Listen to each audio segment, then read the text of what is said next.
Thank you, Reverend Kathy Ann.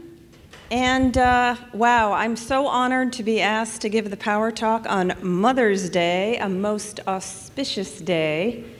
It's been my pleasure and my delight to be the mother of two teen boys, Cole and Luke. But when Cole and Luke were young, I thought that I could be super mom, like so many of us moms. And I was married to my amazing husband, Dan, and still am. But with that title as super mom came this idea that I could also take on a very demanding career in public relations, which was a career that never felt fulfilling for me. I realized it really never was my heart's desire.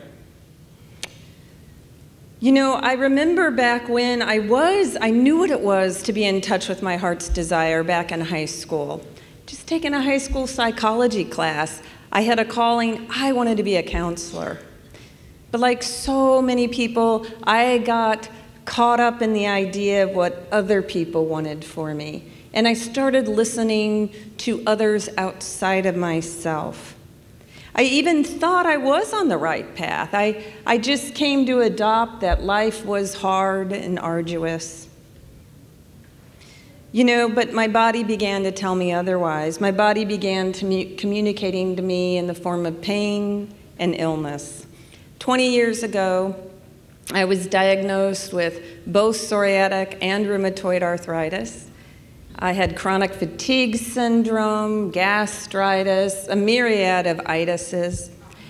And then the worst part, my hair began falling out. The doctors really didn't know what to do with me, so they'd have me go to the hospital and have an infusion every month of toxic drugs.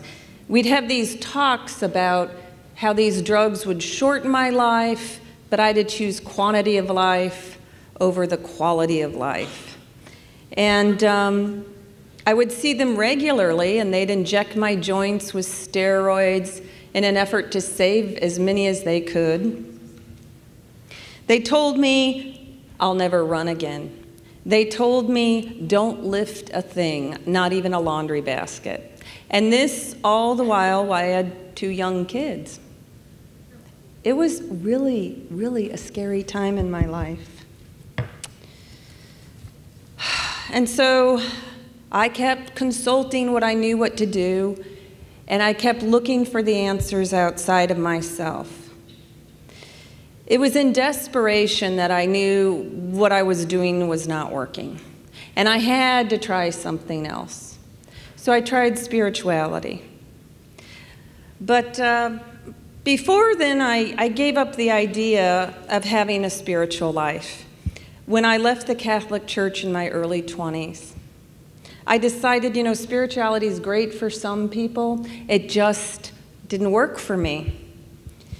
But you know, thinking about it all in hindsight now, I realize that is exactly what my pain and my illness was demanding of me. I remember coming in to CSL for the first time 16 years ago. Kathy Ann in that service said that if CSL's message does not resonate for any of us here, don't give up your spiritual quest. Keep looking at other faith traditions. She also said in that same service that if any church ever claimed to be the one and only church, don't walk away, run. I sat transfixed listening to this message. I even thought a bolt of lightning would come down and strike her down. Because coming from a strict Catholic upbringing, as you can imagine, this was nothing short of blasphemy. But you know, I've come to know that this is exactly what tolerance and respect for others looks like. It's the love for the uniqueness of each individual. It's also the recognition that all true spiritual paths lead to the same God after all.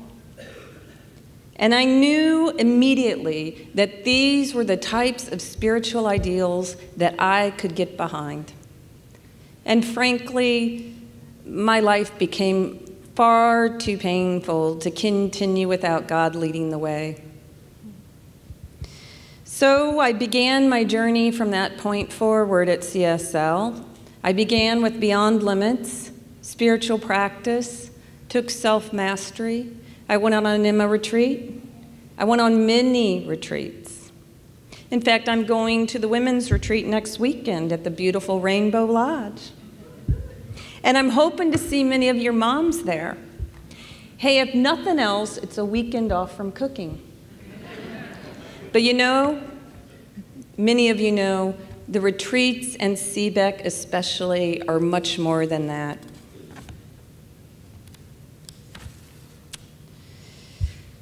These retreats and CBEC have allowed me to be in a community of people here who see the good in others. And that good is truly the God which in each one of us. And because people here are looking for the God in every one of us, they have that capacity to mirror back our good when we have at times lost our way. And I believe losing our way at times is just part of the human condition. But it's this community who reminds me of the truth of myself again and again. Since coming to CSL, my health has dramatically improved.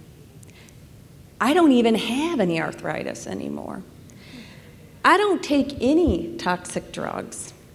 I don't even take over-the-counter drugs.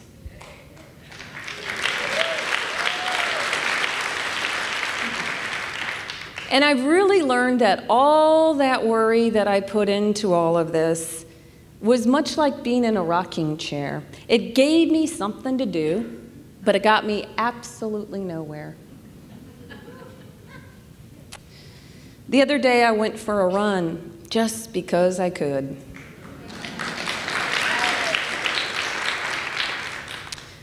Some of those doctors have asked me, how did you do this?